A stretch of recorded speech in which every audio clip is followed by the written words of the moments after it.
Para penggemar Avril Lavigne akhirnya bisa bernafas lega. Penyanyi idola mereka itu benar-benar datang dan unjuk kebolehan di Jakarta pada Senin malam lalu. Beberapa saat sebelum konser dimulai, kami mendapat kesempatan berbincang-bincang dengan Avril Lavigne. Berikut komentarnya mengenai kunjungan pertamanya ke Indonesia. Yes, it's my first time here. What do I think of it so far? Well, I just got in last night to the airport, and today I'm about to play my first concert here in Indonesia.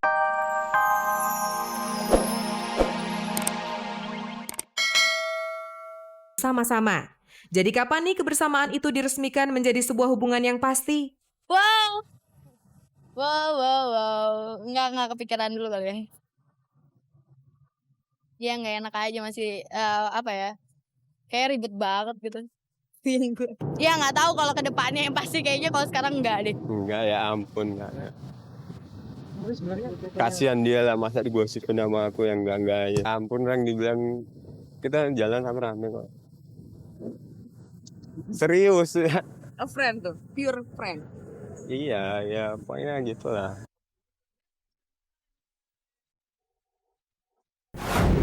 Penyanyi gitaris baru saja menjalani perawatan di Singapura karena penyakit kanker yang dialaminya. Gito yang berhasil kami temui menceritakan tentang pengobatan yang baru saja dijalaninya.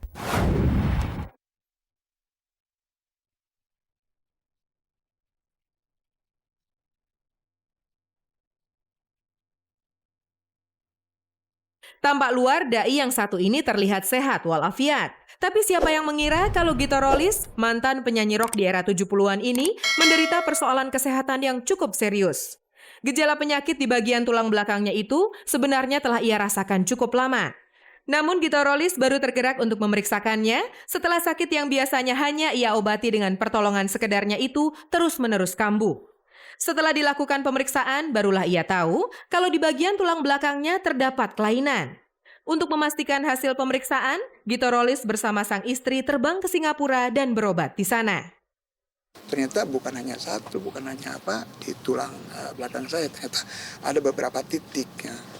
Nah, lalu akan diambil bagian daripada yang gejala itu, dibiopsi namanya, untuk akan dilihat didiagnosa apa itu, penyakit apa. Dioperasi, wah ini saya dengar operasi, waduh berat banget. Tidak mudah untuk mencari tahu apa yang menjadi penyebab sakitnya itu. Ia harus menjalani beberapa kali pemeriksaan sebelum dokter memutuskan penanganan yang tepat untuk mengusir penyakit yang bersarang di tubuh sang dai. Berhasil diambil, tapi belum didiagnosa. Jadi saya masih menunggu beberapa hari ini hasil biopsi itu. Ada 3 rumah sakit saya di sana. Satu saya pertama di Rumah Sakit Singapura General Hospital, lalu ke Tak Kok Seng ya.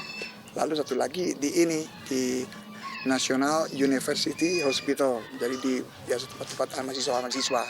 Nah yang terakhir ini di tempat mahasiswa itu sama dokter-dokter muda. Nah saya menunggu hasil itu. Ya mudah-mudahan aja nggak ada apa-apa, karena dicurigai. Mereka tidak berani memastikan karena mereka harus tahu akurat benar, baru mereka akan pastikan. Cuman dengan kasus-kasus begini nih dicurigai ada tumor, kanker. Kini ia hanya bisa menunggu. Namun apapun hasil pemeriksaan nanti, Gito Rollis mengaku pasrah. Dan alhamdulillah dengan sakit ini saya bisa sadar, mati dalam keadaan sadar. Mudah-mudahan waktu meninggal saya bisa mengucapkan la ilaha illallah.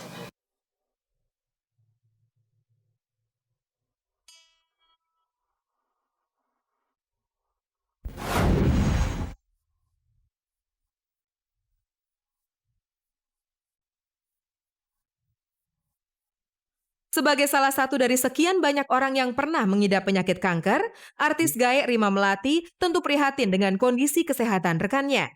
Tidak banyak yang dapat ia ungkapkan selain berbagi cerita mengenai usahanya membebaskan diri dari cengkraman tumor ganas itu.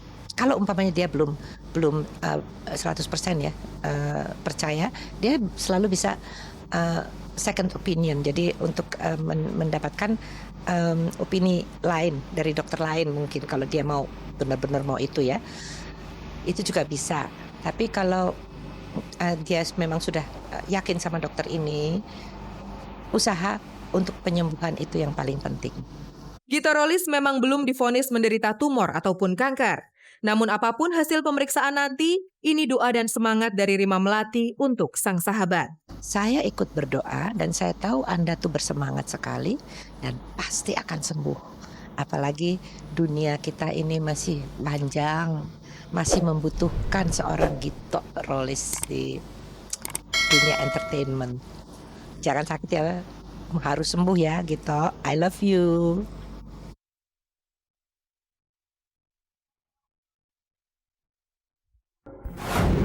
Avril Lavigne menemui penggemarnya di Indonesia. Java Musikindo mendatangkan penyanyi berambut pirang ini untuk menggelar konser tunggalnya. Kabar-kabari berhasil menemui Avril dan melakukan wawancara secara eksklusif.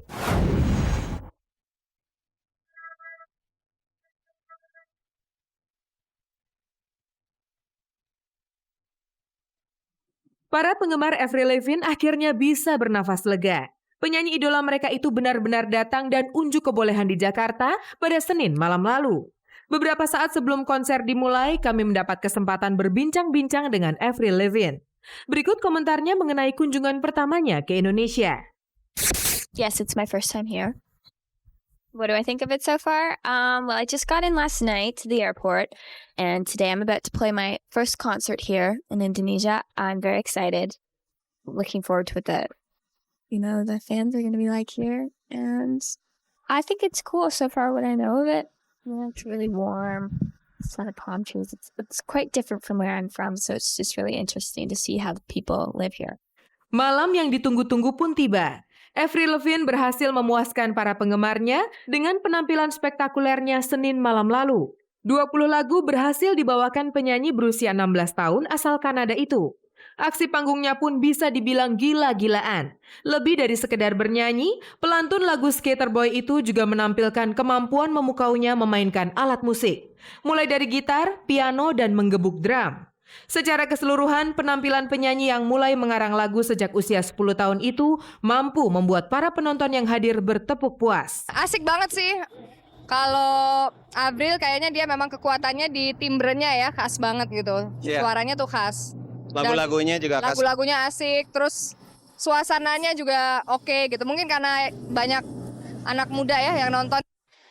Musiknya sangat ekspresif, tren anak-anak sekarang, sederhana, tapi riffnya cukup mengoyak ekspresi kita. Oke.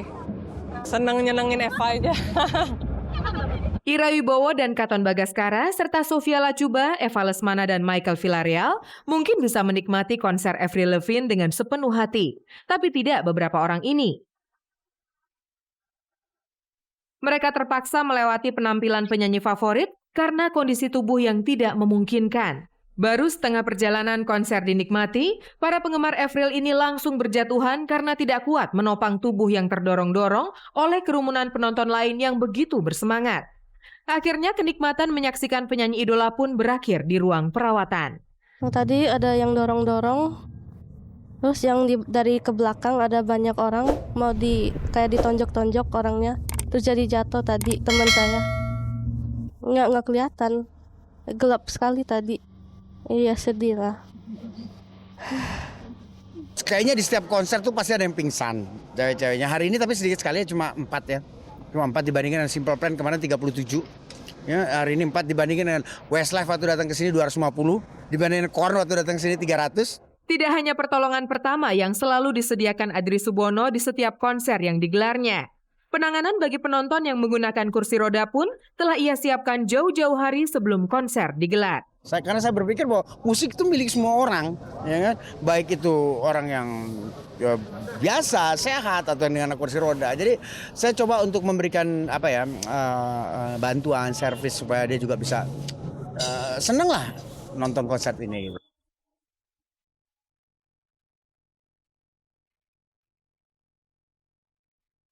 Pemirsa, saksikan juga infotainment spot setiap hari Senin sampai Jumat pada pukul 7 pagi hanya di RCTI Semakin Oke.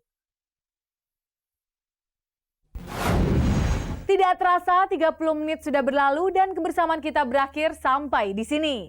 Saya Usi dan segenap kerabat kerja mohon diri dari hadapan Anda. Kita akan bertemu kembali tentunya dengan kabar-kabar yang tak kalah menariknya. Hanya di stasiun kebanggaan kita bersama, RCTI Semakin Oke.